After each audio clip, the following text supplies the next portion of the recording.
Olá pessoal, tudo bem?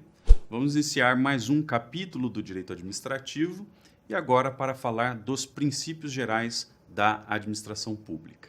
Antes de entrar na análise de cada princípio geral em espécie, eu gostaria de trabalhar um pouco a definição do princípio.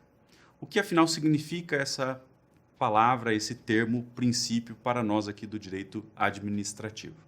Vejam, essa definição é importante porque há algumas décadas não havia consenso a respeito do papel funcional dos princípios. Não se entendia exatamente o princípio como uma espécie de norma jurídica. Hoje, porém, na concepção que prevalece, o princípio ele figura ao lado das regras como espécie de norma jurídica, tá certo? Então nós podemos definir os princípios como normas escritas ou não escritas, que estruturam o ordenamento, em primeiro lugar. Além disso, esses princípios são marcados por enunciados bastante abstratos, concisos e vagos. Os princípios geralmente são expressos por fórmulas muito concisas e dotadas de elevada vagueza. Eles aceitam aí bastante conteúdo, não é? Eles absorvem muitas interpretações possíveis. Em terceiro lugar, esses conteúdos que irradiam dos princípios acabam permeando o ordenamento jurídico como um todo. Não é? Então, lá, o princípio da legalidade, da impessoalidade, eles se desdobram em várias áreas, em vários setores da administração pública, em diferentes funções administrativas. Ou seja, eles irradiam, não é, determinados mandamentos que aparecem nos mais diferentes campos do direito administrativo. Em quarto lugar, os efeitos normativos dos princípios variam e adaptam-se no espaço e no tempo. Vejam, os princípios, como eles são muito abstratos, muito vagos e expressos de maneira concisa, e como eles aceitam inúmeras interpretações, na prática, eles também estão mais sujeitos a variações de conteúdo em razão de modificações culturais, em razão de transformações de cada momento histórico, em razão de concepções que são prevalecentes em determinados locais e não em outros, e assim por diante. Então é por isso que eu digo que os princípios variam bastante em termos temporais e em termos espaciais. E, em quinto lugar, nós podemos dizer que os princípios têm destinatários abertos, destinatários amplos, indeterminados. Tá bom? Então, o princípio, para ter aí uma síntese, pode ser entendido como uma espécie de norma que tem conteúdo aberto, conteúdo vago e que permeia o ordenamento jurídico e atinge um conjunto indeterminado de sujeitos. Bom, qual é a relevância desse tema dos princípios para nós na prática? Por que é tão importante falar de princípios da administração pública? Eu gostaria aqui de frisar as funções dos princípios de maneira bastante genérica e faço isso porque, nos últimos anos, os princípios da administração pública têm sofrido uma série de críticas.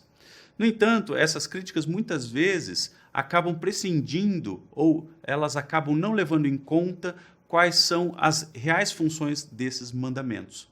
Na verdade, também é importante registrar que muitas das críticas que são feitas aos princípios da administração pública derivam de problemas no manejo diário, na implementação, no uso desses princípios pelo administrador público. Não são problemas, na verdade, do princípio ou dos princípios em si, tá bom?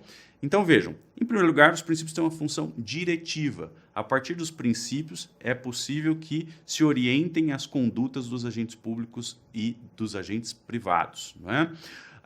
Tanto os servidores públicos quanto os particulares, eles tomam os princípios para guiar as suas condutas, para saber se um comportamento é lícito ou ilícito. Em segundo lugar, o princípio tem uma função interpretativa. O princípio orienta aquele sujeito que faz uma análise do texto jurídico para extrair desse texto jurídico uma norma, um conteúdo ou um significado normativo. Então, os princípios eles orientam também a atividade de interpretação, a hermenêutica. Em terceiro lugar, os princípios servem para que nós construamos soluções na falta de uma norma específica, ou seja, quando há lacuna, nós podemos utilizar os princípios para construir uma solução ao caso concreto compatível com o ordenamento jurídico. E, em quarto lugar, os princípios também servem como parâmetros parâmetros de controle. Os princípios oferecem parâmetros para que se examine a legalidade de comportamentos de agentes públicos ou privados.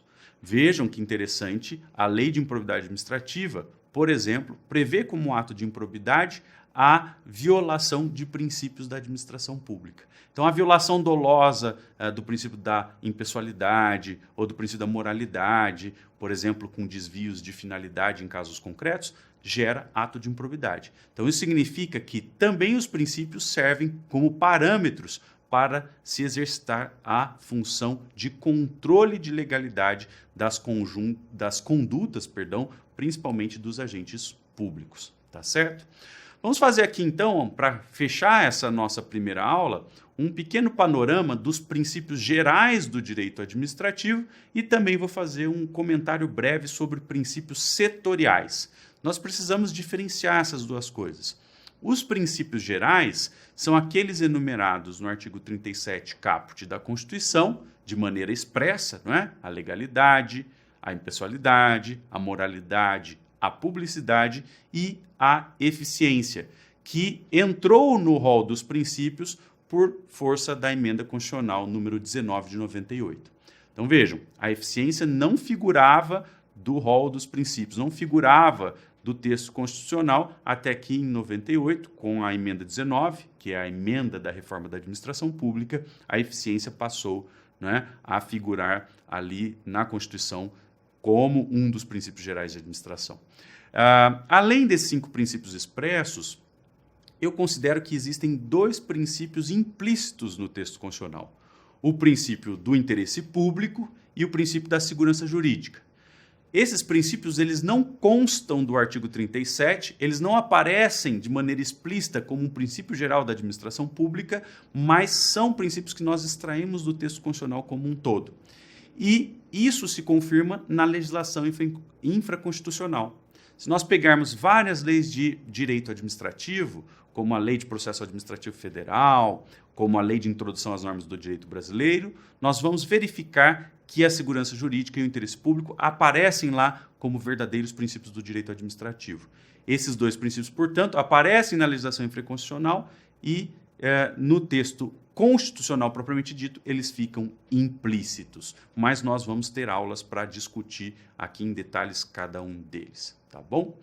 Além dos princípios gerais, que são aqueles princípios que permeiam todas as funções administrativas, todos os campos da administração pública, seja uma prestação de serviço público, seja o exercício de uma função de polícia, seja fomento, enfim, seja uma relação contratual, nós temos princípios setoriais.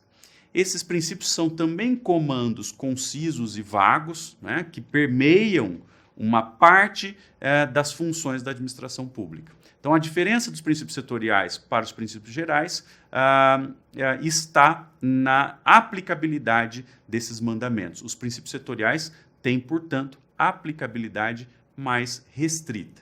Eu enumerei aqui alguns exemplos de princípios setoriais que nós vamos discutir em outros capítulos do direito administrativo.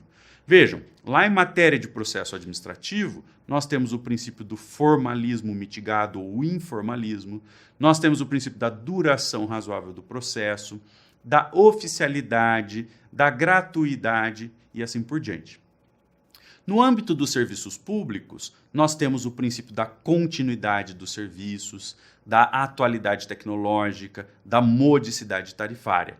Tudo isso, todos esses comandos principiológicos, eles se encaixam geralmente no que nós chamamos de conceito de serviço público adequado.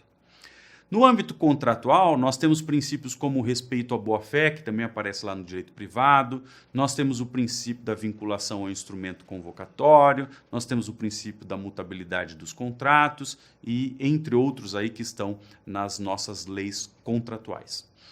Em matéria de organização administrativa, de estruturação das entidades e dos órgãos públicos, nós temos o princípio da tutela, nós temos o princípio da autotutela, entre outros, né? Também o princípio do planejamento e outros que estão lá, por exemplo, no Decreto-Lei 200 de 1967, que cuida de organização administrativa.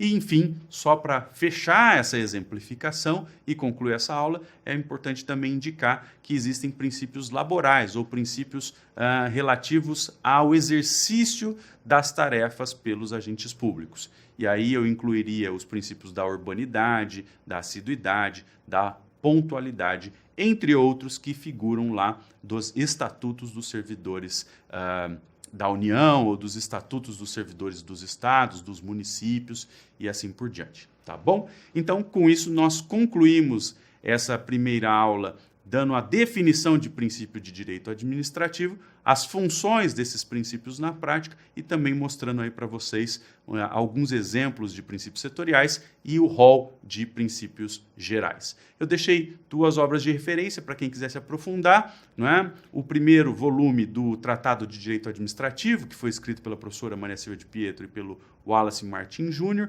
e que trata de princípios em profundidade, e uma obra que eu coordenei sobre princípios de direito administrativo e que tem vários artigos sobre cada um dos princípios gerais que estão lá no artigo 37 da Constituição. Tá bom? Até a próxima aula.